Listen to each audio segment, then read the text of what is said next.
Microphone check. Ladies and gentlemen, we are live. The Coffee and Biscotti Show. Today is, you know it, Friday the 13th, baby. It's just past 12 o'clock Eastern Daylight Savings Time. I'm your host, Crew Mel Bellissimo. My friends, I hope that wherever you are in the world, you are having a fantabulous day. We continue with Mental Health Month. And as you can see by the guests of the show, we've been speaking a lot about mental health and healing. But before we get into the good stuff, I hope you guys are doing awesome. I'm super excited to be with you here this week. I hope that our dear friend Josh Leslie Pootie Nation will join us as our beloved moderator of the show. But I'm pretty stoked about today because I get to spend 90 minutes with an absolutely stunning looking woman who really is really a woman after my own heart because, you know, I think we share some things together. We understand each other, you know. You don't have to spend a lot of time necessarily to understand culturally what someone's been through or what culture stands for. So I'm pretty stoked about today's show. But I wanted to do some things. I wanted to do some things first. And the first thing is that, you know, last week on the show, I talked about some of the things that I'm going through and was open and vulnerable in sharing that the last 18 months have been very difficult for me. And yesterday I had another difficult day. Things are getting a little bit more difficult as we close the book on marriage for my life this time around. And I was inspired this morning by my sister-in-law. We call her Nanda, Luisa Fernanda from Colombia, from Bogota, Colombia. And she sent me something. And it's Mother Teresa's Anyway poem. And I thought that I would spend a couple of moments, because it's not very long, sharing it with you. So I'd love to hear in the chat your thoughts. Mother Teresa's Anyway poem. People are often unreasonable, illogical, and self-centered. Forgive them anyway. If you are kind, people may accuse you of selfish, ulterior motives. Be kind anyway. If you are successful, you will win some false friends and some true enemies. Succeed anyway. If you are honest and frank, people may cheat you. Be honest and frank anyway. What you spend years building, someone could destroy overnight. Build anyway. If you find serenity and happiness, they may be jealous. Be happy anyway. The good you do today, people will often forget tomorrow. Do good anyway. Give the world the best you have, and it may never be enough. Give the world the best you've got anyway. You see, in the final analysis, it is between you and your God. It was never between you and them anyway. My friends, I share this poem with you because the ego plays an interesting part. In the world of metaphysics, the ego was an acronym for edge God out. And I had a situation where I was angered yesterday. And I could feel the ego creeping up, you know, wanting to turn dark and wanting to get angry and to, most importantly, to get revenge. And then when you take a moment and you take a couple of deep breaths in, or maybe when you listen to a song, or maybe there's a frequency or a vibration that you resonate with, the energy shifts. And you start to understand that that's not you. If we're beings of light, then even in the darkest of moments, we must shine our light. We've all heard the expression that in the moments of your greatest weakness, you find your greatest strengths. And so I feel that I worked hard on practicing what I preached yesterday because it was very difficult. I wanted revenge. I wanted to get angry. And it just didn't stop at one thing. It was multiple things that pissed me right off. But again, I ask you to take a look, to take a step back, to take a moment. And what I love about this introduction today, my friends, is it's the perfect segue into my guest. You see, in a few moments, you're going to see this beautiful woman come on to the screen. And what's interesting about it is that she's of an Italian background, and we just before the show figured out that her lineage on her father's side is actually not very far from my father's side. So we spoke a little bit last night as we were sort of doing sound and lighting check and making sure that everything was okay for today's show, about how cultural and societal pressures are so pushed on us. I say this virtually every show, and yet there's somebody on my show who comes in and shines light on the fact that we're supposed to do and live a particular way. Your role is to get a good education, find a good pensionable job, find yourself a good partner, have 2.2 kids, and then work 30, 40 years. And if you're a woman in the Italian culture, you know, you're destined to be the homemaker. Now, although things are shifting, there's still elements of that in the culture. And my guest today, I'd like to say she's a bit of a rebel, because she says, I'm not having it. I'm not going to just follow that path. Just going to go and forge my own path and forge my own life. Want to send a special shout out to Evil Ginger. Thank you so much for being here. It's nice to see you. Thank you for popping in. And Poutine Nation, all the way from Minneapolis. Thanks, brother. Thanks for being here with us. I know that you're in travels, and I love you, bro. As I say every show, everybody needs a Josh Leslie in their life. Thanks for being here, brother. Thank you, Evil Ginger 76, for being here. So, my friends, without further ado, I want to bring on a woman who is so many things. You know, she's done so many things. A Jill of all trades, as she says. A singer, a songwriter, a DJ, a sound healer, a Reiki master. I mean, and the list goes on and on. The founder of New Love. I mean, there's so much that this woman is doing. Not never mind has done, but is doing. So, ladies and gentlemen, without further ado, please get off of your comfortable seat and put your hands together for the very beautiful Luciana Santaguida. And the crowd goes wild. Hello, everyone. Hi, Mel. Hi, Luciana. Luciana, you Luciana. I know. I can only imagine maybe your grandparents saying it exactly with that thick Italian accent. Luciana. Che fai, Lucia? Luciana. Yeah, Lucia. Right?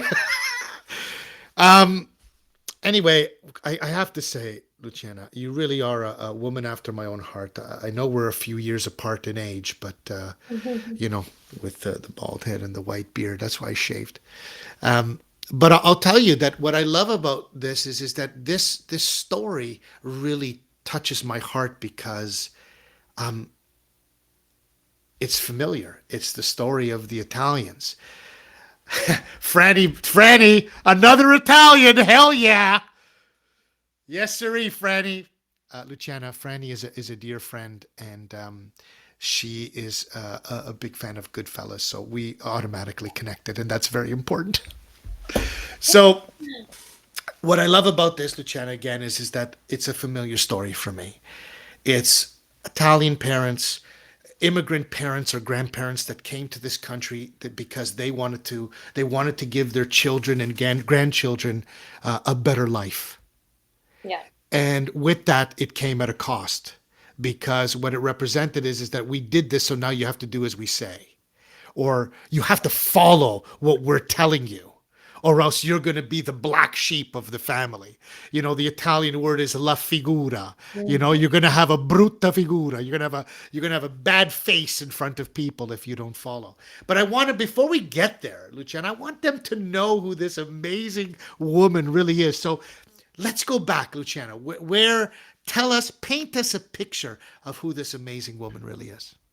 Oh, yeah. Well, that could take a long time, but Yep, I gotcha. I gotcha. we're here for a little. Um, well, I was born. I came from my mother's vessel. But no, I was born in Toronto. 90 Toronto, yeah, in 91. I was born at Mount Sinai, actually, right downtown. Me too. Cool. Yeah, and we lived briefly. I only lived in Maple for like 1 year, and then my parents moved us into the city. At the time, it was just me and my older sister. Now there's four of us, so there's four kids, Wow. three girls and a boy. So my parents were brave, had many children, which had its own like beauties and challenges being one of four kids and like the fight for attention or, two sisters and like arguing over clothes and items. It was very intense, it was a very intense, busy household, loud household all the time, which like if you can imagine Italians and then you throw in four kids into that mix, it was loud. Yeah, I can believe it. yeah, it was I loud. can believe it. But I always had this sense about me, I guess this old soul essence, where even as a like young teen, I would be counseling adults for their marriages, or like we'd always get into some kind of deep conversation any social gathering I was at.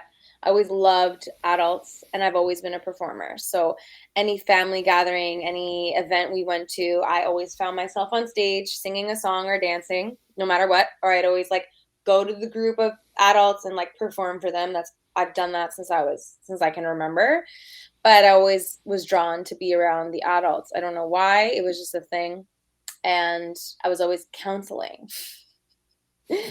And I believe this now. Back then I didn't really understand why, now I'm like, okay, yes, I had this wisdom that was beyond my years, in part because I'd lived many other lifetimes and had experienced many things that wouldn't make sense for like a 14-year-old to have experienced, but being an older soul, I had resonance with so many people that were much older than me, because I had, in my soul's experience, had so many more experiences than other children, we can say. So I always knew there was something a little bit different about me. I always questioned a lot more than other people around me, than my siblings. I was always seeking something more than what I saw. Even from like 9 years old, I would see the newspapers and be like, this vibration or this, what they're projecting, I didn't agree with a lot of things that were around me. I Mm. always felt, even from a very young age, that I didn't quite belong. Like I saw things differently even from then. Like the way we communicated, the way things were happening, like even the establishment of the church, I was very against from a very young age. And I was raised Catholic, and I Yep. I had to really find my way back. And I have a very deep and beautiful relationship with God and Jesus and many ascended masters now through my own like coming back to source. But I really and still do not agree with the establishment of, what we've made religion into. An Um, institution. Correct. And I found myself like at 13, I would like fight my parents on going, and I did not want to get confirmed. Like it was not what I wanted. It was what I had to do because I'm Italian and that's what I'm supposed to do. And Right. I fought them on it. I fought them on it. And eventually they made me do it. And I remember like standing behind with my fingers crossed as the priest is like saying these things that we had to say declarations for. But I was like, I don't believe in this, or I don't agree with that statement. So I would like play along. And, you know, once I got confirmed and I did the whole hoopla, I said to my parents, great. Now that I'm an adult in the church, I'm choosing not to go to church. And I stopped going to church. And I was like, if God is everywhere, I can connect anywhere I am. And so I was always like you mentioned a rebel. Like I really felt things um really strongly, and it was really painful for me to go against my soul even from that young. So I tried my best, given, my circumstances, to stand in what I could. And I took a lot of beatings, like both physically and emotionally and mentally, from all the people around me because I was different, or at least I was verbalizing what I thought. Maybe other kids in my family and my cousins, maybe they felt differently, but they didn't verbalize it, or They they didn't didn't. have the guts. Yeah, they didn't take the change or the stance that I did, and it got me into a lot of shit. I'm not gonna lie. Like I was name called. I was, the bad one. I was the one that talked back. Like I was never valued because I was just opposing what they wanted, and um, yeah, that came with challenges, but it made me who I am. It made me strong, and it definitely broke me at certain times in my life. And now I'm at a place where I've found myself back in my power. And again, I'm taking stances for things like you're explaining, the really being anchored in the unprogramming of all of the societal crap that we were. I love you said on programming. Yeah, the conditioning, and it's tough. Let me tell you, it's been tough. And it's tough because once you see the programming and you see how far and wide it is, you can't unsee it. And then when you don't listen to your soul or you go against what you know because of the programming, it hurts you and it can manifest into headaches, illness, all this stuff. So you have to be so responsible and maybe disappoint a lot of people even more. And I was like, I've been doing that for so long. And I'm like, and I have to do it even more now because Mm. now I see relationships differently. I see family differently. Hi, Sandra. I see all of these things really differently than a lot of people around me. Forget just family, like society in general. And yeah, to stand in that when no one else does, you know, you have Yeah. to almost learn to float above it so it doesn't touch you. Well, I think that what's there's so much already to unpack in that, the idea of going against your soul can manifest physically in some way, shape, or form. Yeah. Guys, it may take years, and this is the point of that it may take years to develop, and it may take years to manifest. The headache could be an instant thing that you get, but what happens when you're stressed and you develop problems with your arteries, and you've got on the verge of having a heart attack, or stroke, or you're developing high blood pressure? I mean, these are all things that take years because the body is such an intelligent thing, Mhm. but we're Yeah. fighting against the soul. And somebody said to me, Luciana, just before you say that, somebody said to me that what hell is moving further and further away from what your soul desires. Amen. Totally. Totally. And I think like, we're a society right now that is like stricken and like lack of better words, but like enslaved by anxiety, stress, and depression. And all of those things to me only occur when we are not doing what we're meant to do, when we're not doing what our soul or our heart is guiding us to, and we keep denying. We keep pushing away. Why? Because, oh, well, it's not what I'm supposed to do because society says, or because mom says, or because school taught me, or religion taught me. And like, we create this inner conflict. It's really not that, it's like, and I'm going through bits of it myself, right? So I'm saying these words for myself, what I'm about to say. It's not that fucking complicated. We make it complicated because we create attachments to what we think needs to happen and people. And we get scared of disappointing. And that's part of the programming, right? It's really not that complicated, but we sit in it, and then we let the mind cycle, and then we create the conflict and the resistance. And then when we don't choose to go in the one direction, that's maybe the soul direction, and we choose to sit in it because of all these reasons we give, then we get the pain, then we get depressed, then we dim our light, then we manifest different aches and ailments, and it goes on and on and on until you've had enough, which is most of us, and that's what we call either the dark night of the soul, or the your lowest point. And then you're The like, quantum moment. yeah, and then you're like, I need to change. And there are going to be many of these moments throughout life. Me myself, I've had a number of them, and they're each catalysts into the next chapter, which is the next evolution of my human experience as I'm remembering my soul in my human experience. So I want to go back. I want to go back to the stories because this is where I want to grow because we're going to touch on some beautiful stuff here. You grow up in an Italian household, busy household, loud, four siblings. What happens? You go through high school, you're having these conversations with adults because you're resonating with their energies. You understand what they're saying when the other kids didn't really understand what you're saying. Then what happens after that? Well, I mean, high school is not an easy place for most people. I hated high school Me too. personally. Um, I was like this. I've always been what I call like they say social butterfly, okay? But for me, how I relate to that is the butterfly, what it does is it floats and it goes from place to place. So I called myself a floater. I never had a group of friends. I had many friends from different places that I would float to that were like my friends.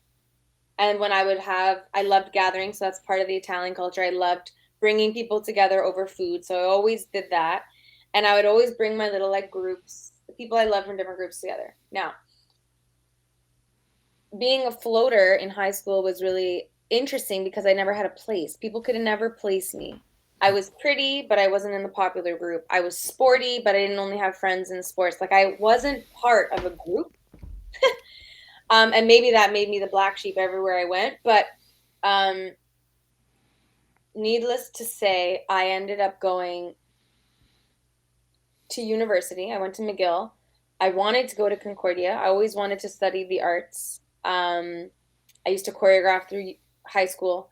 So I wanted to like take a dance major at Concordia, but I wasn't allowed to because it's not considered a real job. So my dad was literally like, get a real degree, and if you still want to do it, then you can go study that. Well, what am I going to do? He was going to pay for school. So I went there. I went to McGill. I did general arts. And again, like my dad did what he was taught and what he thought was best for me. So I'm not Exactly. angry. I No. used to be very angry, mind you. I used to really resent my parents because I felt like they didn't let me be myself. But I had to heal that, and I had to really realize that they did what they knew and they did the best that they could with how they were raised. And shit, if I'm on programming and they are not even close to that, I can only imagine you know what I mean, how far they are from their Of source. course. Absolutely. So I have like compassion and love for them despite. So I went through, I did McGill, and I got very depressed. I was dealing with depression, high anxiety. I was in like a toxic relationship, we'll call it. Um, and I got to the point where I was suicidal, and I literally would imagine newspaper clippings like girl walked into street. Like I was like imagining my death because I was so done with being here. And I was probably like 19 or 18. Wow. And I I knew I couldn't take my life. Like I thought about it, I contemplated it, but I wasn't like able to do the act of it. So I was like, well, I dislike how life looks and I don't want to stay here with how life looks. So if I'm staying, I need to change. And so I went down the journey of asking my mom, I need help. I need you to help me find a therapist. I need to do something if I'm going to stay. So I started going on that journey. And at the same time, now I'm in second year and I was taking all these electives in music. So, music marketing, music theory, music history, choir. I started making all these friends in the music program. And one day that led to me like recording stuff. So I started sending like musical records, cover songs. And I was always a writer. So mind you, I've always been creative. So I always wrote poems and wrote music. Like I've been writing since I could write, literally. And music was always my therapy. So when I would be mad at my dad, I would write a chorus about it and sing. That was always how even beyond, I never trained. I took violin when I was really young, but I never trained. Like, I hated all the music teachers I had in terms of vocalists. They never resonated with me. So I just like self taught myself. No one ever taught me writing. I just kind of did it. So then I go to my friend in university, fast forward again, and I start recording covers, and he teaches me like the beginning teachings of like recording and melodies. And I start sending these cover songs home just via email to my mom and my sisters and my family. And I think at the third one I made, my elder sister, she called me one day crying, being like, you have to do this. And I didn't think anything of it because I was like, I'm just like recording covers, what do you mean do this? But I was like, Yeah, what does wow. do this mean? Yeah, like wow, if she's like crying and like Must be pretty good. yeah, it took the time to call me. I was like, okay, I guess there's something here I should pay attention to. And so then I decided to write, like, work with that same friend and produce my first original because I had written plenty of songs over the years, and I was like, hey, let's do this. So him and I, like, I'd already had the whole song, like, top to bottom, written in terms of lyrics and melodies. I just needed the music. So I, with him, composed everything. And then I had my first original, and I sent that home. And then that was kind of something that started a whole new chapter. And when I realized looking back, so I'm telling this in pieces. So, okay, second year, I discover I'm good at music, or I like had a passion for it through that process with that friend. I'm still depressed, I'm still suicidal, and now it's escalated to a new layer of like body dysmorphia, anorexia, and bulimia. So I'm like struggling with like a lot of mental illness all in one big bucket with no one to talk to and feeling really disconnected from everybody. So so I came home from the second year for summertime, and I decided to spend summer working, but also in a music studio. So I found myself recording and writing my first EP, and like I fell in love with the process. And I really felt like I found something for me that lit me up, that was giving me purpose. And so I ended up deferring school and deciding to drop out and pursue music and spend, instead of spending like 2 more years studying something I really didn't like, I was going to be immersed in learning this craft and performing and figuring that out. And so when I moved back home to Canada, I felt really sorry, not Canada, to Toronto. Toronto, I yeah. felt really uncomfortable being in my parents' home and like purging. So I stopped vomiting because I felt like I couldn't do it in their home. So me moving back in a way, and Saved you.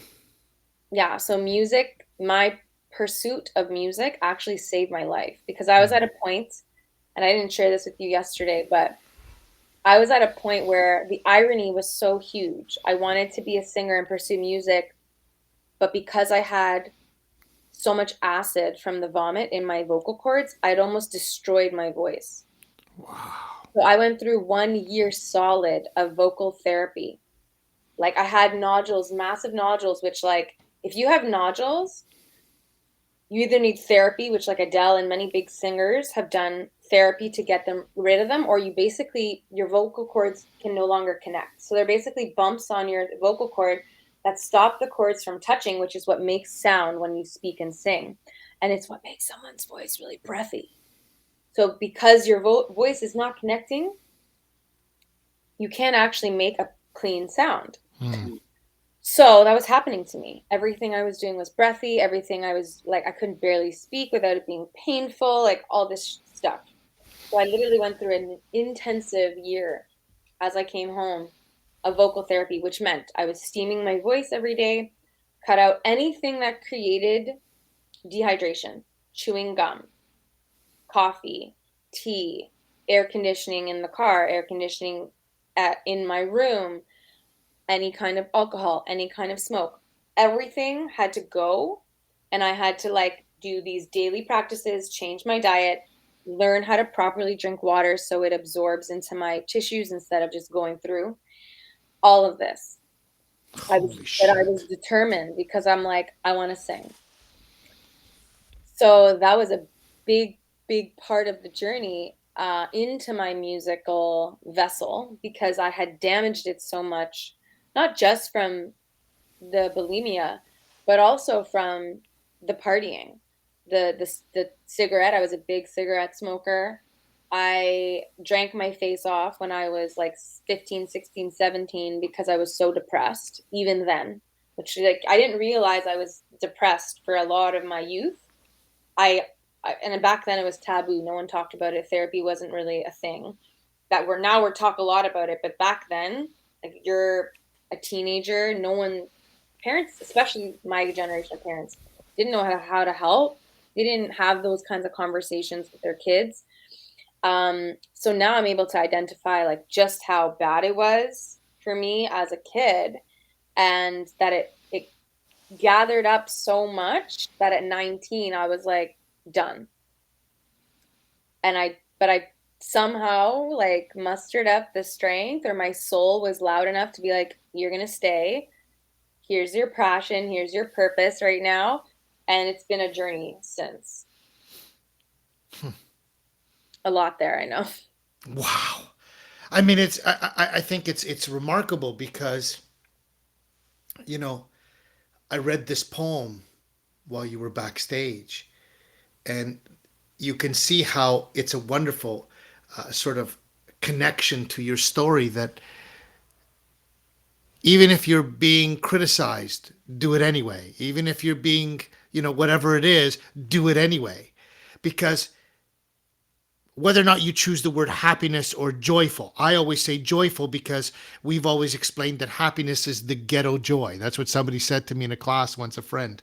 Happiness is the ghetto joy because happiness is a state of mind and joyful is a state of being. Mm, And so the pursuit of trying to live a life in a joyful state of being, because this way whatever happens in the external psychology, as Dr. William Glasser would say, it does not allow you to affect the internal or the internal control system. So I love this because there's so much there. I can't imagine how many people can relate to your story, Luciana. Like so many people. I know you're not the first to tell me. Even at my age, we had kids, students and kids in school that they were struggling with bulimia or were anorexic and were going through some sort of depression. This is not something that just happened now. This has been going on for a long time, and yet something. So that's what I want to get to it. So let's get to that, because now you've come back from McGill University. You're in Toronto again. You go through this therapy. You go through this year of purging, of getting rid of all the toxins. I call it purging, but purging all the stuff that's no good for you. What happens? Where does that lead you? And was there a quantum moment? Was there this expression of the soul that says you need to do this? And was it one particular incident that it did? Was it a quantum moment, or was it a series of events?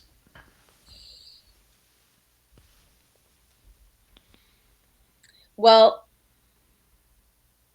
I remember there being this feeling like right before I deferred school, I just had a fucking revelation. I was like, oh, I can't go back.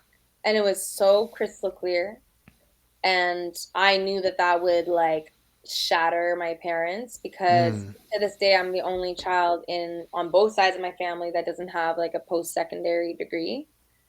And well, that's a big deal because how are you going to have stability and how are you going to survive and how are you going to blah, blah, blah, right? And it's to Yeah. this La day, la la. Exactly. yeah, to this day, it's like a topic, you know, not, they don't say like, oh, you didn't graduate, but like the worry in everybody that they project. I'm like, I'm good. I'm like the most joyful out of everybody and like making abundance, you know, for myself. And yeah, so there was a moment, but I think it was really like a series of events, right? Like it all started with listening, meaning I didn't realize then, but I took all my electives in music. And a friend offered to do something, so I said yes. And it's like about following, I think, the curiosity and like where the heart is pulling you toward. And then my sister, like all these little moments, and then me, like my friend was like, go to this studio, and these amazing men who were epic producers and engineers nurtured my craft, gave me songs to write to. I started writing. I had my real first experiences in a studio and I fell in love with the craft. And then I put out my first EP. I think it was even like the following year, and I sold out a show and I was like, "Oh, I need to do this." And I knew it, like my soul knew it, like something came online. And it was that listening I had to do. Like when you're getting a guidance inside that says, go here, move here, stop this, do this, like we have to start to listen because that's your guidance. And we often rationalize it because you're like, but I can't just pick up and go. No, but you can. But you can. Wow. I love So I love what you said. I love that you said go with the curiosity. Follow the curiosity. You see, because that's what more people need to do yeah. is follow that curiosity. Because you never know where it could lead you and look at you now. Okay, keep going. Keep going. This is awesome. Yeah, it's the curiosity and the playfulness, right? Like at some point we forget to play, and the truth is just because our bodies grow up doesn't mean we need to change. I think that's a huge part Of of the course. conditioning, right? Like how many times have you heard or you said or you thought, "Oh, that woman's not dressing her age." Excuse me? I should dress how I feel. I should dress what lights me up, right? But we've conditioned that, oh, at that age, you need to look like something. You need to have your hair look a certain way or have a certain color. You need all these, you need. And all of that does, all that programming was to dull you down and put you in a box and be like everyone else that age, which is not who you're supposed to be. You're supposed to be who you are, which is going to look different from me, from him, from her, all that. Except the white pants past Labor Day. Because that was one of the things when we were growing up. You never wore white pants past Labor Day, or else they'd have to call the fashion police. Oh my God. I Didn't love even that. hear of that. So, See, that was a thing back when we were kids. You never wore white pants past, like white jeans past Labor Day, because it was like that was bad news. Franny, I'm happy that you're finding something. That's what happened to me when I moved to LA. I was there and just or Vera. This is hi Vera. That's what happened to me when I moved to LA. I was there and just one day decided I was going to stay. Same for when I got to my job in NYC. Now I have a career I love, friends I adore, and have been seen places I've only dreamed of. Absolutely, Vera. yeah, Absolutely. amen. Amen to that, girl. And it takes courage because when everyone else and everyone's like, you know, life looks different. So, you know, it takes courage to be the person standing in your truth Yeah.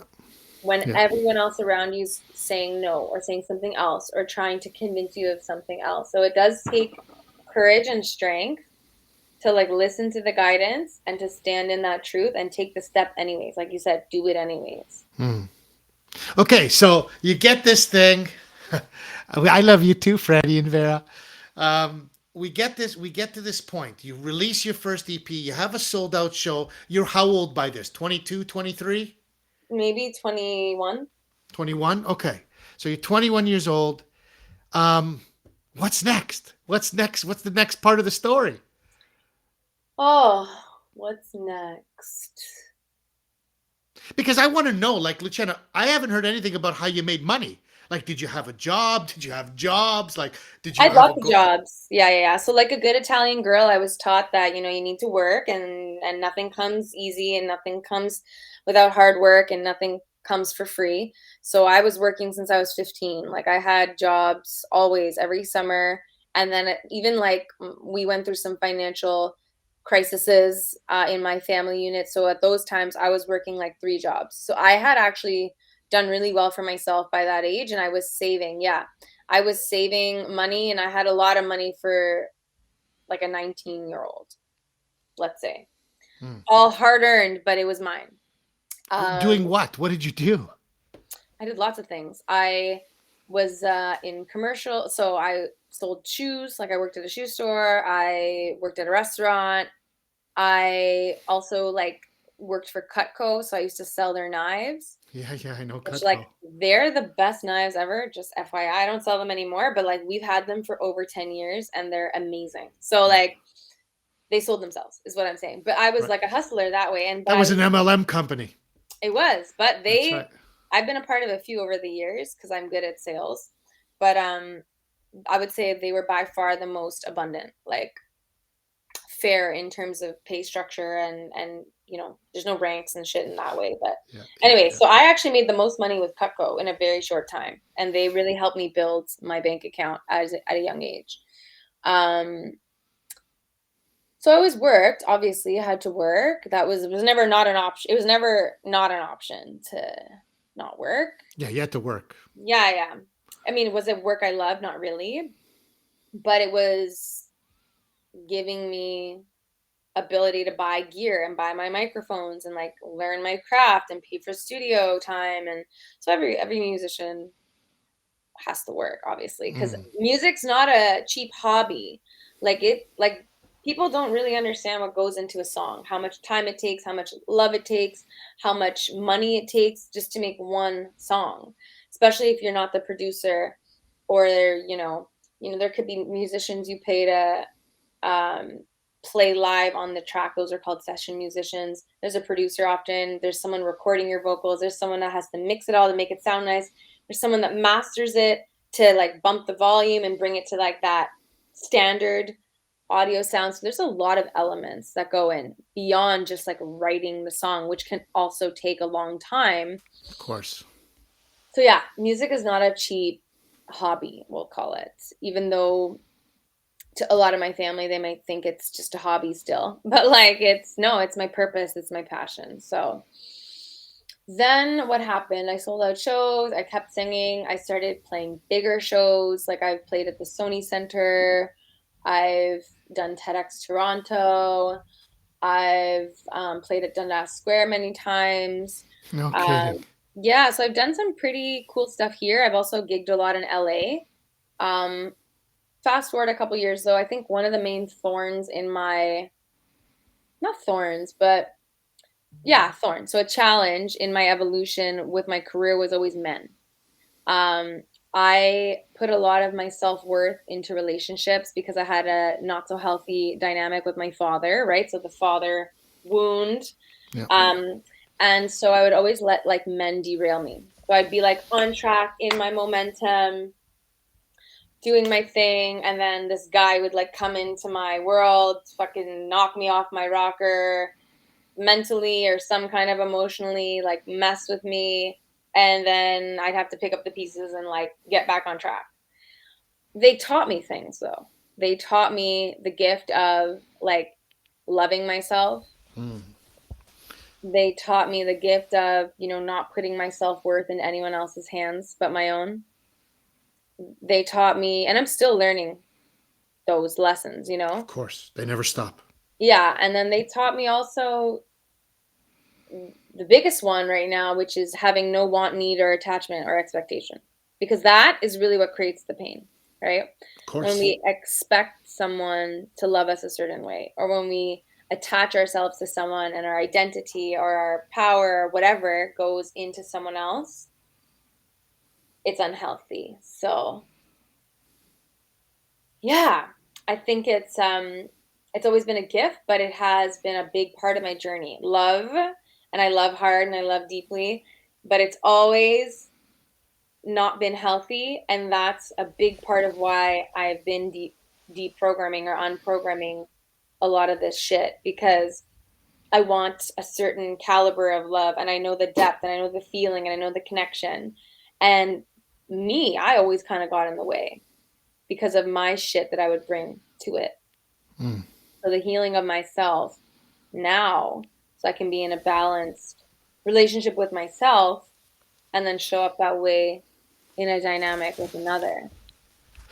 Yeah, and I think that this is a lesson that it again is an ongoing thing, because most people, all of us, we there are moments in time where we look outside of ourselves for that confidence or for something that makes us feel better, only to recognize when you know something happens and that relationship or that thing is gone, that we didn't really need it. We had all the good stuff inside us already, Yeah. the light stuff. And this is why again I love this story, because you see, Luciana, for me, I feel the same way. I was a rebel. I have two older brothers who sort of paved the way for me.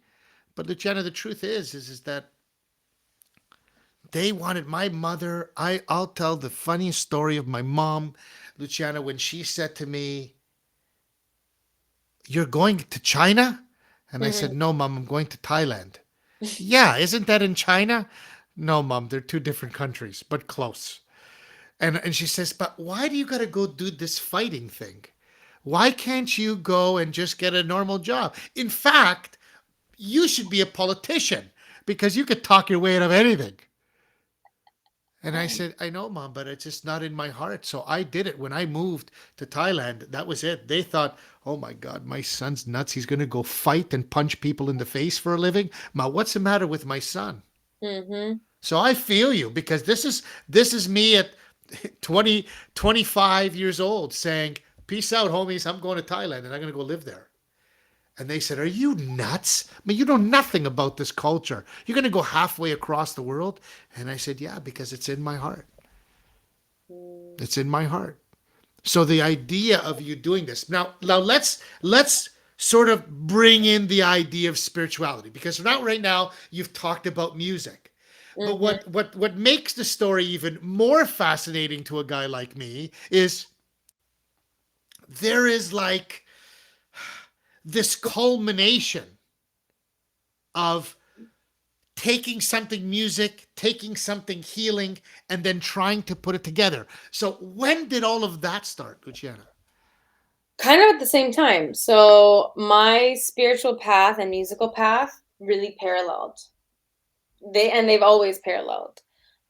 So at the same time that I left university to pursue music, I also was dealing with, not just healing my voice, but healing myself. Hmm. So I was actually introduced to the healing arts through my mom. Huh. She was super into this work way back way back when I was like 14, 15. So she used to make me go to yoga classes with her before my dance classes. And then at 15, 16, she was doing Reiki on me because she was studying it in school. So I was exposed to bits of this world Wow, already. what a new age mom. She really was. I mean, she lost her faith along her own journey, and she's like slowly coming back, and I'm kind of the symbol of that, I guess. But Hmm. she was really the introduction that made those things familiar for me later. So fast forward, I drop out of school. I started doing therapy, but I also started like diving into my soul work. So I started reading all the books, all the Deepak Chopra, Thich Nhat Hanh, the Tibetan Book of the Living and the Dead, The Power of Now, like all of these books. Um, I started doing hot yoga. Like hot yoga was when I started that still in university because by second year, I was starting therapy and like needing change. So Mm. all that started while I was kind of still there. I was like 4 times a week going to yoga. I was already reading books. I was painting a lot, which is one of my channels for creativity. And um, I started using oracle cards and just, I was really starting to get into these practices. I was very into Buddhism and that lineage. And then I took it a whole step further when I left school. I started attending retreats. I started to learn about my soul and like other star systems. I started learning about the Pleiadians and resonating with that. I started learning like how to feel my third eye and like what my intuition was like. And I was having all these like epic revelations. Like to me, they were like mind blowing.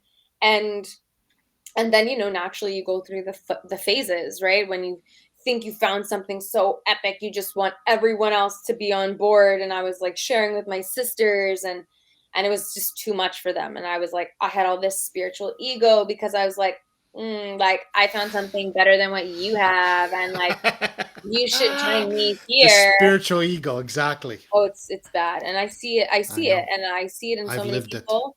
Yeah, and I can only see it because I've been there and I was that, and it's not pretty, but it's part of the journey, right? Um and so it all unfolded at the same time. So the same year, 2013, that released my EP, my first EP, and I had my sold out show at Hughes Room, was also the year I started singing alongside singing bowls. So it all really happened at the same time. So I've been singing with the singing bowls since 2013.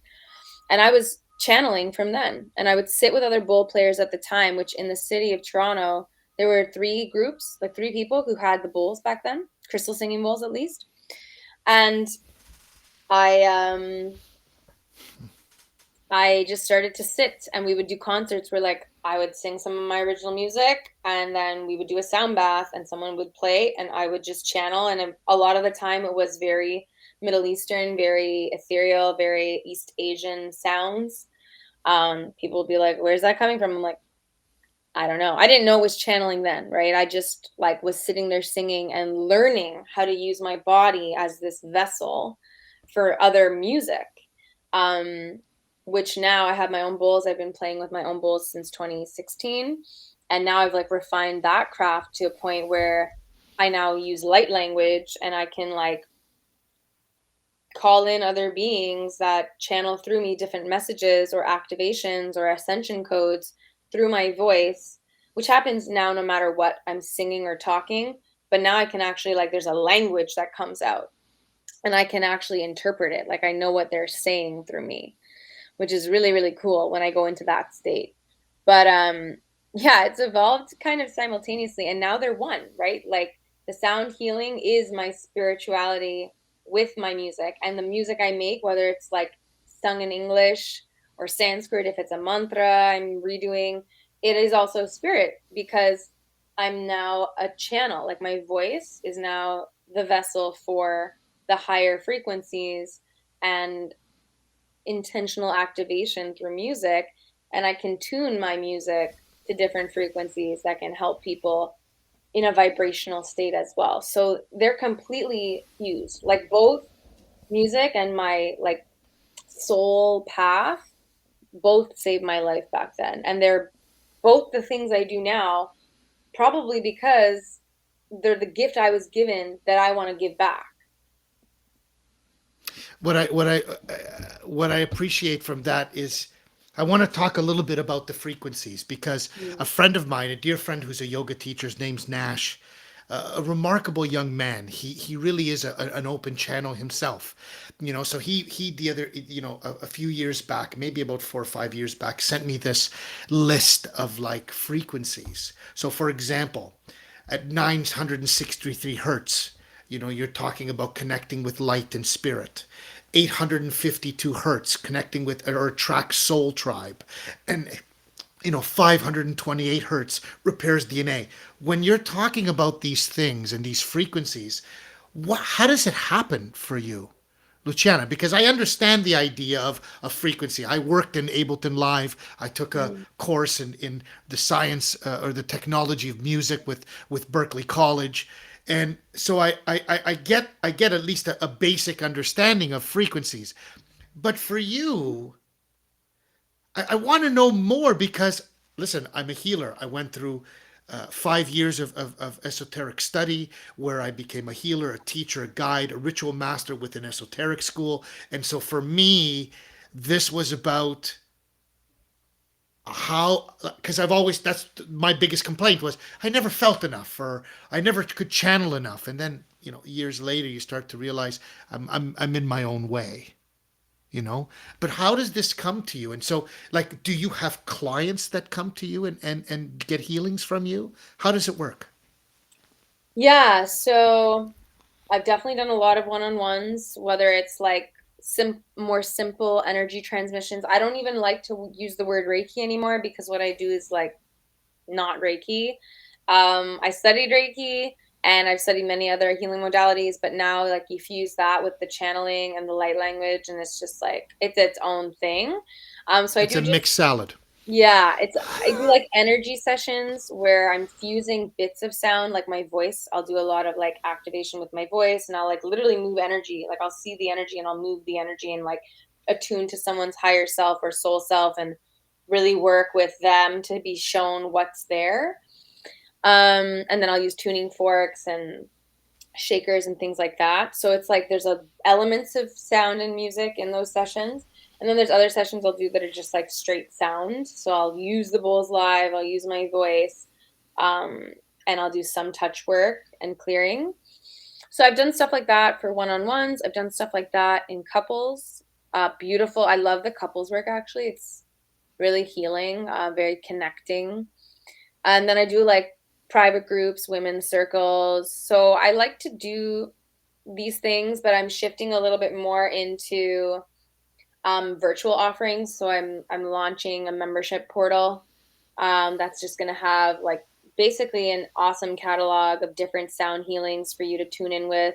Some that are structured classes that target different things, like practices that are focused on like emotional release or grounding or manifestation or and then going live twice a month because time and energy is so valuable, and my energy is really needed for creation now more than ever, to like birth new music, to birth these platforms, to create art, to heal, and to be in connection with source.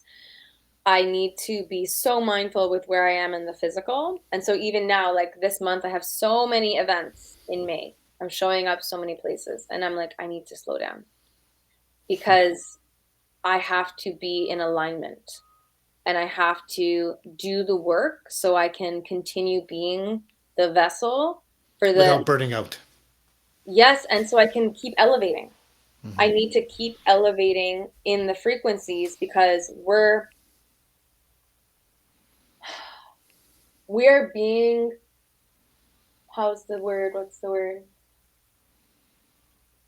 There's so much we're up against from the food we eat and what's being put in our food with the glyphosate and the pesticides, from the water that's being poisoned that we're drinking, from the air and the chemicals, from the grass that they're spraying, from the frequency they're putting out on the radio. Like we're 5G.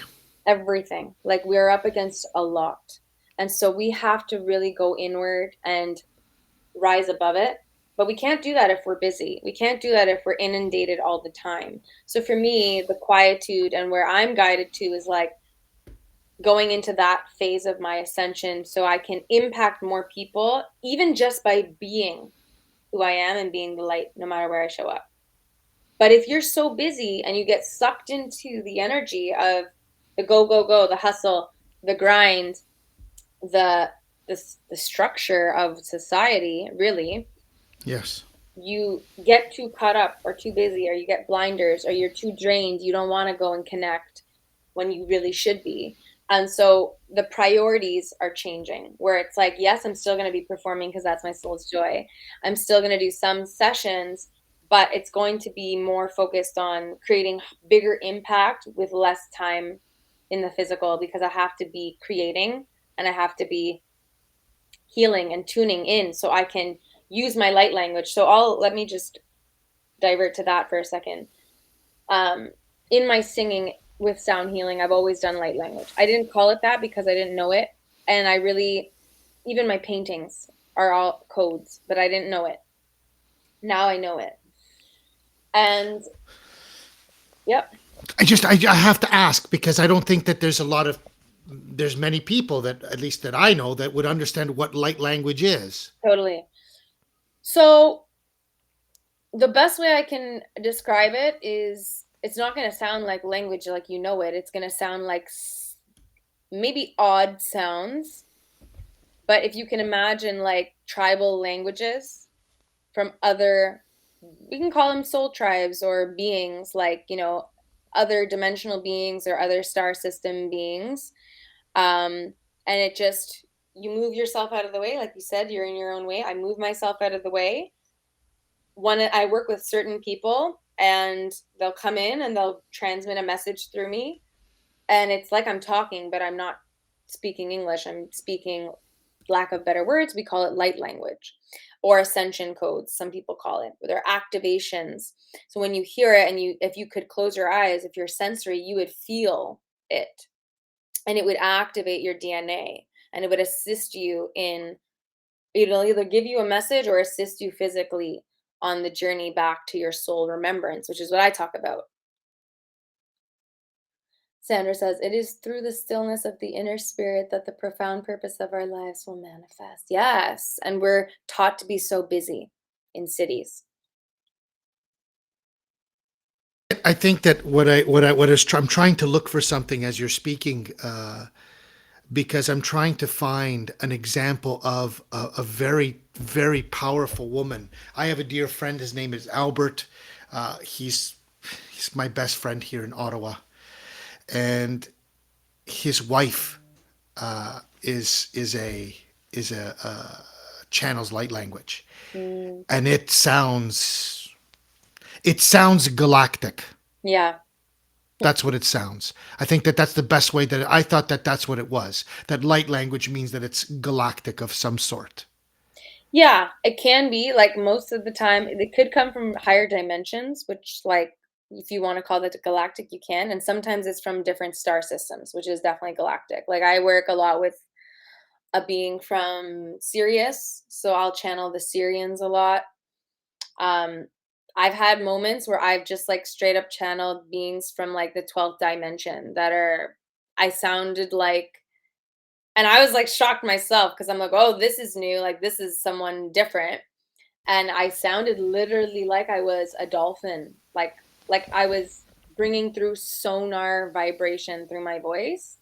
And it was so intense and so different that I was like letting it pass through my, and I was like laughing and like my eyes were wide because I'm like, what is Yeah. this? So it's an experience for the person channeling too. Like, it is not necessarily always comfortable, but when you step into the playfulness of it, or you can feel the energy of the being coming through you. Like, there's some beings that'll come through that are just like so playful and silly, and I'm just like, oh, you're having a hoot right now. And then there are other beings that are like direct and sending the message, some that I can sing with and some that just need to be spoken.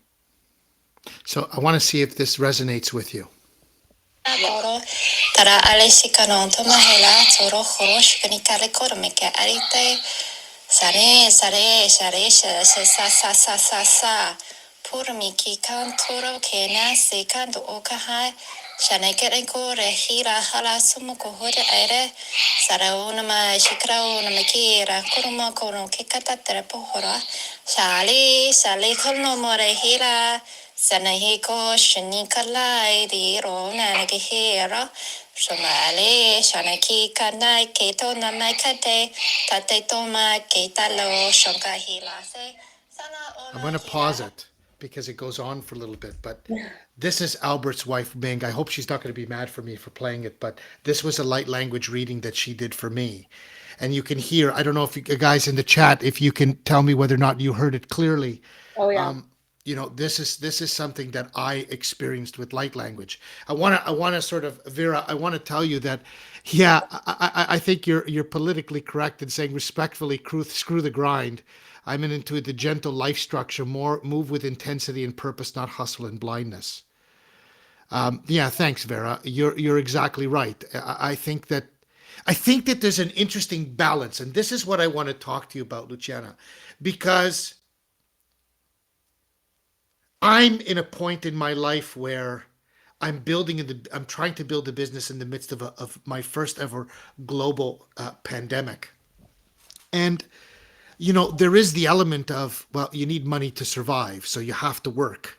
You have to find what I call a job, which of course in my world stands for just over broke. But I only say that because when you're talking to people, because I love what you said, girl. I love it. I think it's true. I think the way you put it, move with intensity and purpose, not hustle and blindness. I think that what you said is very true. That the difficulty that presents us in our lives, because we can be pulled from so many directions, is this concept of attachment. Every book I've ever read, it doesn't matter who it's from, what ascended master that walked the planet once before, all say the same thing: the attachment. And I'll tell you something. I'll tell you something that's so personal, Luciana, that my mother is struggling because she's dedicated her life to her sons. And in the twilight of her life, or in the evening of her life, there's a son that is not around. And the attachment of family, the attachment of children, to love your child but not be attached to your child, to not be, of course, keeping up with the Joneses, where my neighbor has a 3,500 square foot house, so I got to have a 3,600. These are, of course, the simple examples. But let's talk about the difficult ones. And I want to know, Luciana, what are your thoughts about all of this? Because you nailed it. It's about attachments. It's all about attachments. Those are attachments, and expectations is what holds us back. Yeah. It's hard. You're human, right? Like we're all human. So like the inner work is daily work. And this is, I think, where a lot of us trip ourselves, is we think like, oh, I'm only going to do the work when life is hard, and I'm going to be consistent, and then I fall off, and then shit hits the fan again. And the truth is, the work is daily work. And what I mean by the work of getting out of your own way. So the ego clearing, the lifting of any of your emotions that are maybe lower vibration, the lifting of the programming. Because when we start to do that, we heal the attachments. And we're still going to have moments, right? So a good example is like my dog that passed away. He was my biggest attachment. And I knew my biggest lesson with him was like going to be when he passed, because I was so afraid to lose him. And I already know like how challenging it's going to be when you have a child, or I have a child, and having to step back and allow them to have the soul journey that they came for, and let that be all it is. But we're going to be human. So there's going to be moments we're going to trip, and we're going to be go into mommy mode or daddy mode, and that's normal, right? Like we're not seeking perfection. We're seeking evolution, progress, Well put. change. And so to know that you're human and you actually came to have a human experience and to feel all the things too is okay. It's just not to sit in them and to lift above it. You can see the gift, see the lesson. I don't like to call them like lessons, but like see the gift in it. And from there, be able to continuously heal. Because attachments and expectations are going to come up, but the more you play in this realm and you lift, the more you catch it, and then you shift it, and then you end up being able to live differently and be free. Because really, attachments and expectations also trap us. They, as she says, trapped in Toronto. Yeah. The expectation, That was perfect timing. it was like literally on the money. On But point. yeah, like we trap ourselves when we have fear, attachment, expectations, and all of that is the work of the ego ultimately, because that's not who our sovereign soul essence is. So the more we start to remember, the more we practice, the more we shift, the more we heal, the easier it becomes to stand differently. Yeah. I appreciate that. And that's actually very, very well said, Luciana. Very, very well said. Now, you spoke a little bit about your dog that passed. Hmm. Can we talk about New Love and what this company that you founded? Let's go there for a moment. Yeah, so New Love actually was birthed just before I adopted Soul. Um, and it came through in meditation. So it was like a pure channel. And pretty much I saw the vision in meditation of an event. Okay. It just started, New Love all started as an event. And it was like, this is an event you need to create and put on. And these are the elements. This is the order and the sequence. And then I sat in group with a couple of girlfriends of mine. We used to meet every week and we called it a meeting of the minds. And we would just practice meditation skills. And I was like, okay, ladies, I got this download. What do we call it?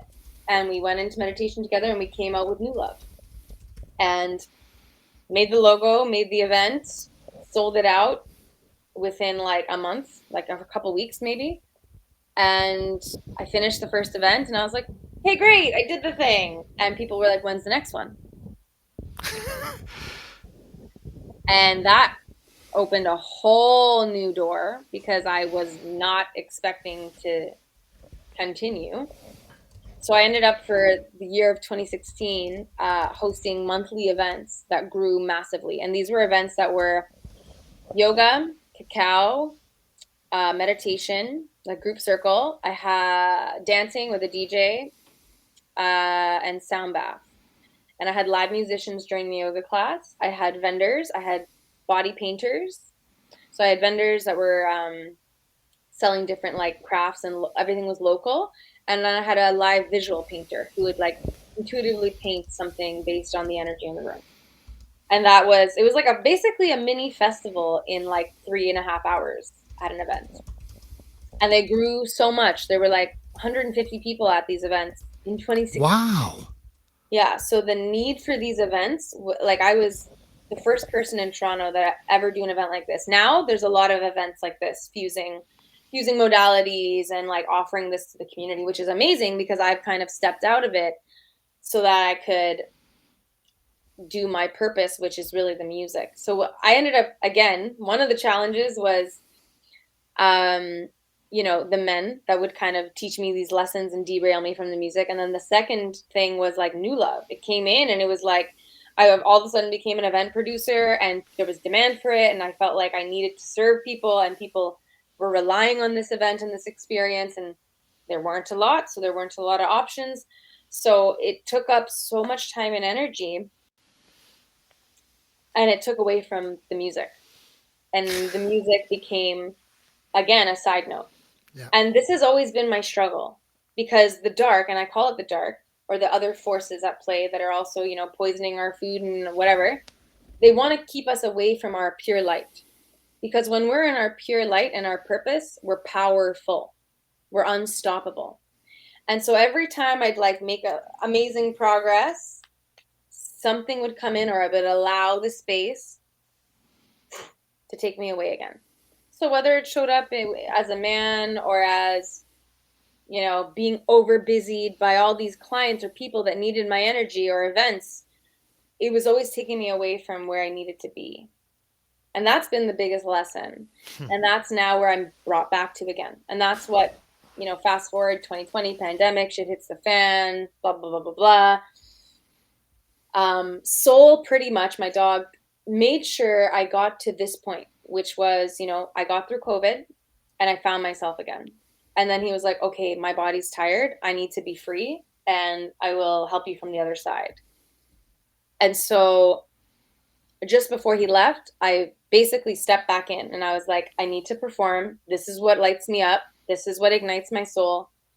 I need to like activate people with my voice. This is what my gift is, and serve that way. And as soon as I kind of remembered why I was here, which that's part of my purpose and how I serve, the why that I'm here is to fucking be. It's the more I am in my essence and the more I remember who I am and I stand in that, that actually heals a lot of people. And that goes for so many of us. Because when we're in our purity and in our power and in our essence, we give so much light and love. Like I don't even fully understand how much, but for me, I have to be. That's my biggest thing is be. No matter if it means disappointing people, breaking constructs, whatever. Yeah. I have to be. I have to say that your this particular segment that you're chatting about reminds me of a friend of mine who said, when you're working towards being who you really are supposed to be, who you don't want to be shows up. It's always going to get in the way. Yeah.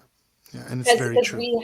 we have the programming, right? So the programming, so for me, it's like, I need to make music, I need to perform. And then the programming comes in like, oh, but you need to make money too. So you need to say yes to all the clients, yes to all the events. Yeah. And then it's like, no, stop. That's where I am now. I've over busied myself. I'm not taking enough time to center. I'm not taking enough time to create or practice or be in my joy, right? And it's like, okay, here we go again. Fucking brilliant. It's the constant though. So we always have to catch ourselves because like I said, there will always be something trying to stop you from your light. Whether it's the people around you unconsciously, whether it's people around you consciously, whether it's the foods, the lifestyle, whether it's intrusive thoughts, whether it's, the cycle you pulled in through from the programming or the vortex of the city or whatever. We have to be so aware and continue to push through and rise. I like to say like rise above it, because then all those things can happen, but they don't touch you. Of course, that's the idea of frequency for me. The way Yes. that I explained frequency, even on the show, maybe about a dozen shows back, Luciana, was I liken frequency to the radio station. If I'm at 99.9, I'm going to use Toronto radio stations. If I'm at 99.9, then I'm affected by the emotional effects of that particular frequency. But if I rise above and I go to 102.5, what happens is that I don't get affected by what's happening at 99.9 anymore. I've risen above that, and therefore I don't have to give that energy anymore, and you can see that it'll dissipate. And as you keep the climb, you're wise beyond your years for sure. Because Luciana, I've like I said, I've got a few years on you, and what I find most amazing about it is that you're absolutely right. You're so 100% bang on about this idea that everybody can talk their shit about, well, I'm busy and fuck, I got a lot of shit to do and I'm just a busy guy. But if people were to work less and spend more time within themselves, meditating, creating, creatively expressing themselves in some way, they would do better work in shorter amount of time. Oh yeah. And this is like, I had a conversation with a friend and a mentor of mine, and she was like, the more time you spend meditating and elevating your frequency, you're going to impact more people that way from your house, just sitting, being in a higher vibration than doing an event with 10 people. And I was like, yeah, that's it. But I still love performing, so I will do it still. But it's like, where's the majority of the energy going and being spent, right? Is it on the evolution and the expansion and the creation of the gifts that need to be put out there, even if people around you don't understand? Or is it I'm getting stuck in the mindset of the vortex rat race that Of we've been course. put into. That's right. Yeah, the rat race vortex. Of course. Yeah. It's really such a breath of fresh air to hear this, Luciana. So then what's next? You know, because believe it or not, we're getting close to 90 minutes, and which flew by, of course, Yeah. as I knew that it would be. But I want to know, like, what's next for Luciana? Like, what's the plan? What's the revelation you've had that says this is the path that I'm going to go on? Music. More music. So I just put out a song 2 weeks ago. If you haven't heard it, it's called We Can. It's tuned to 528 hertz, which is not just DNA repair, but it's also the activation of the heart and the heart unconditional love frequency. It's a powerful, powerful song. And my plan right now is just to release more music and eventually go on tour and sit humbly instead of being like on these high stages. Like I love the, sitting on these beautiful carpets, ornate vibes, and being like level with the people and sharing the energy this way. Um, and creating a movement. Like I'm really about the movement of awakening and activating and doing that through sound and music and also my events. Like I want to bring those back online once I'm in a place with a team. And that's really the vision right now is building the team that's going to that the team that is aligned with the vision and the music to create the movement with me. And yeah, so I have We Can that's out. I have a little concert tonight in Toronto if you're around. It's like a sound concert with another musician, and I just plan on performing more and letting the music. The mission is really to allow the music and the voice to span as far and wide globally as possible. And because I believe my voice is the medicine. I believe that no matter how my voice is transmitted. So this is one way, like what we're doing right now. I'm transmitting healing through the voice, whether it's singing a pop song or a sound bath, whether it's being a voice actor in a movie or on a commercial or on TV, whatever, radio, all the ways, podcast, all the things. It's all frequency. It's all vibration. So I'm happy to be here. Vera has asked because, believe it or not, I can't believe that Vera's in Toronto, and I'm so sad that I couldn't go to meet her this week. I wrote in the chat that it was just a couple of months too early for me because too much responsibility with the little guy. But Vera, Luciana, can you tell Vera where you're going to be having that thing? And also, can you post the song in the chat? Yeah. So tonight, So where's it going to be? So it's at the One Hotel, which is downtown, the old Thompson Hotel. I don't know. Sorry, that's the song. Let me just send it to you one sec. So the Thompson Hotel is no longer the Thompson? No, it's now the One Hotel, which is way better in my opinion. It's so aligned with my oh, how do I post in the chat?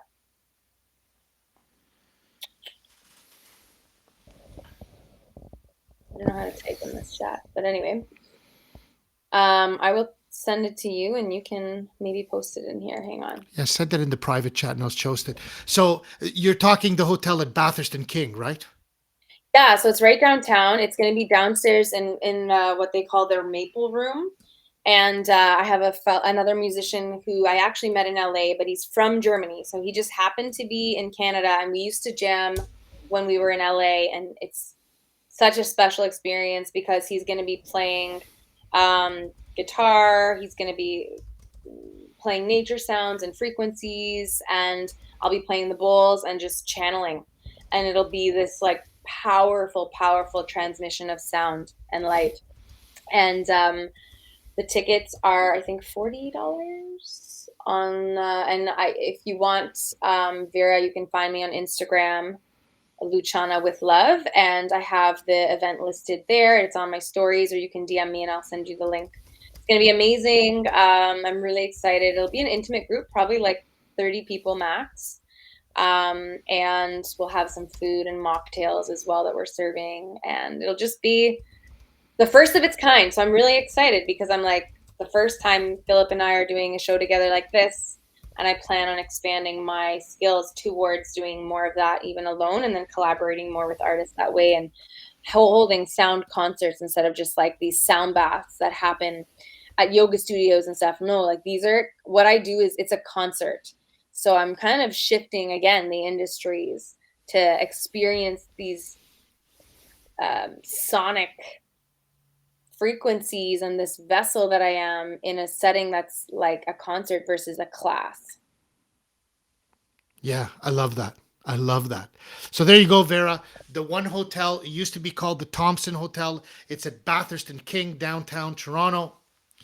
One is it? It's not One King West. So what's the address? Do you know what it is, Luciana? I Just so we can can post it. 55 Wellington Street West. 55 Sorry, Wellington sorry. Street. 550 Wellington Street West. Okay, let me put that. 550 Wellington. Street West. Wellington. Is it Yay! TON? Yeah, I think it's TON. Yeah, Wellington, TON. Cool. Well, your song is up there. I mean, Luciana, I have to tell you, I do have a request What's that? that when the show's done, that we connect because I would really love to experience a healing session with you. Okay, sure. And God knows I could really use it right now Mm, because I've had enough trauma for um, 4 people. mm. That's what I felt in the last little while. Vera, I can't believe it. It's only 10 minutes from you. That's perfect. You should go, girl. You Come will on love out. it. You will love it. And then you can say that you met Luciana and you met them on the Coffee and Biscotti show. I love it. Um, Luciana, what can I say, girl? I mean, listen, I really want to experience a healing. So please, please, please, let's connect on that. Sure, I would Um, love that. And I want to thank our dear friend Sandra because this woman is, if likened to a candy, she would be a lifesaver.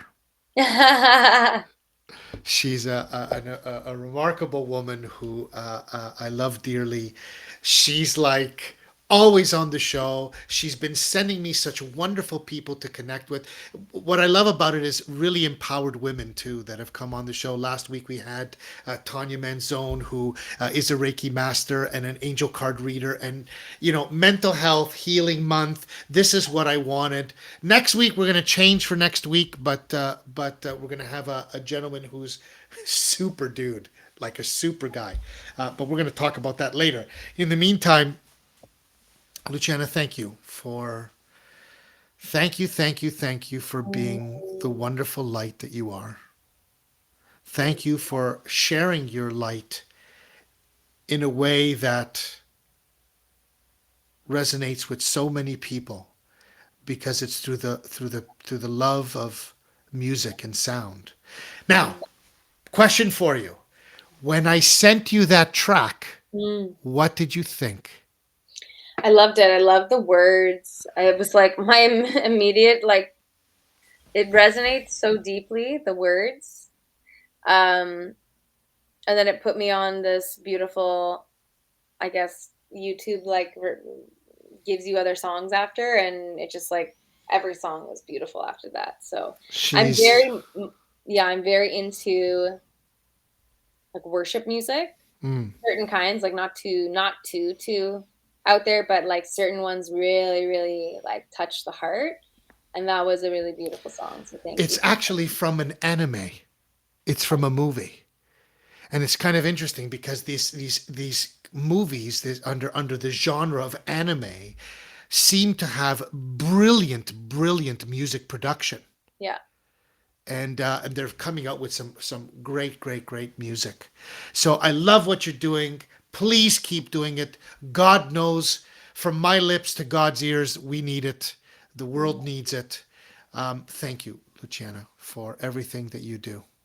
Thank you For so much for everything that you do. having me. You're an amazing young woman. And thank you, Sandra, too. Thank you, Mel. Okay, I'm going to put you backstage, give my final thoughts, and I will be with you in just 1 second. Thank you so Bye, much, Luciana. everyone. Bye. My friends, what can I say? Mental Health Month, and this is about healing our shit.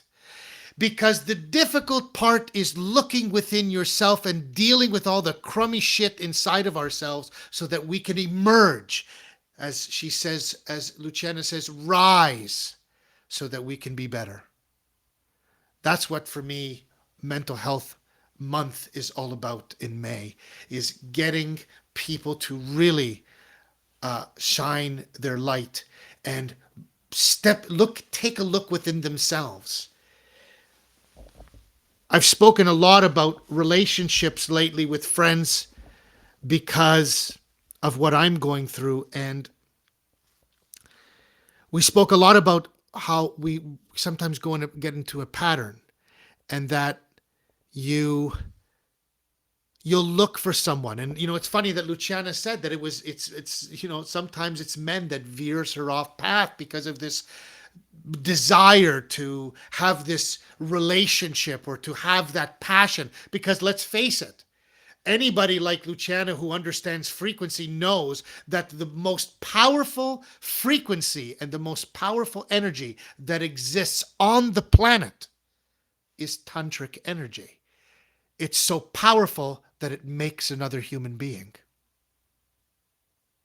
And so what I love about this is that even when you're that tuned in, we are still human and we are a spiritual being having a physical experience.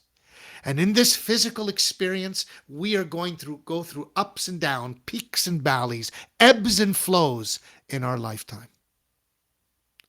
And I love that she's brought that up to us, because here's the point. Please don't look outside of yourself for the confidence and for love, because all of that is inside you. So I'm going to conclude my show today with a story. When I was teaching a program which was an introduction to metaphysics, my role as the instructor was to plant a seed that you are a god and a goddess, and that everybody who's listening to this has just forgotten. You just forgot you're a goddess. You just forgot you're a god. You're not the god, you're a god. And so it was taught to me to use this example. And the example is that right now, maybe it's with Franny and maybe it's with Vera. We're getting together. We're in California, and we're going to have an apple pie. And I cut 2 pieces of apple pie and I put them aside. We're having a great conversation. And then about an hour later, you go and you eat this apple pie. And then I ask you, Vera and Franny, I say, what does that piece of apple pie taste like? And then you're going to look at me with strange eyes and goes, well, Mel, that's a pretty silly question. It tastes like an apple pie. And I'm going to say, great. Why does it taste like an apple pie? And then you're going to look at me with 4 eyes again and go, are you for real? Because it comes from an apple pie. And I'm going to say, exactly. So let me put it to you like this, my fine feathered friends. If you believe that we come from some kind of God, then what makes you think that she would send you here without that God stuff in you? What makes you think that you would come here without that God essence inside of you? And this is where, when I talk about mental health, I talk about the words balance, about clarity, and how it equals awareness. The awareness of the energies of self and the awareness of the energies outside of self. So, my friends, so concludes another episode of the Coffee and Biscotti Show. I can't tell you how excited I am and about continuing to do this. Even with the show, my friends, I struggle with it. But I know that someone's going to hear Luciana's story and it's going to rock somebody's world because they know they're going to experience, maybe they're going through something, they're experience something in their life, or maybe they've gone through the experience of being bulimic or whatever, having some sort of challenge, mental health issues, mental health challenge in their life, and they're going to resonate with this. Again, thank you to Franny and Vera for being here. And of course, the lifesaver, Sandra Mio. Hey, ladies, simple reminder, you don't find your worth in a man. You find your worth within yourself and then find a man who's worthy of you. Pow! Absolutely. And I would add to that, Sandra, if I could, who values and sees your worth. Because that's important. Ladies and gentlemen, thank you so much. I don't know that Putti Nation is here with us for the raid today. And I don't know how to raid. So unless Franny and Vera, you know how to raid, I can't raid to another's channel. That's what Josh does for me. So if we don't raid today, I am just going to bid you adieu, as they say. Wherever you are, my friends, I hope you have an awesome Friday day, Friday evening, Friday morning, wherever you are. And I will be back next week on the Coffee and Biscotti Show. Next week, my friends, we are going to Montreal. Let me just get it. With Trevor Botkin. He is the Canadian Director of Corporate Connections. He's going to be on my show next week. Super excited. Guys, you're going to love him. He's another handsome dude. Richard, no. I gotta remember what he looks like. Somebody told me he's got a celebrity lookalike. I will tell you, but if you want to see, you're going to have to be here next week, my friends. Sending you my love from my heart to yours. Have yourselves an awesome, awesome weekend. Love you guys. Peace out. Crew Mel out of here. Peace.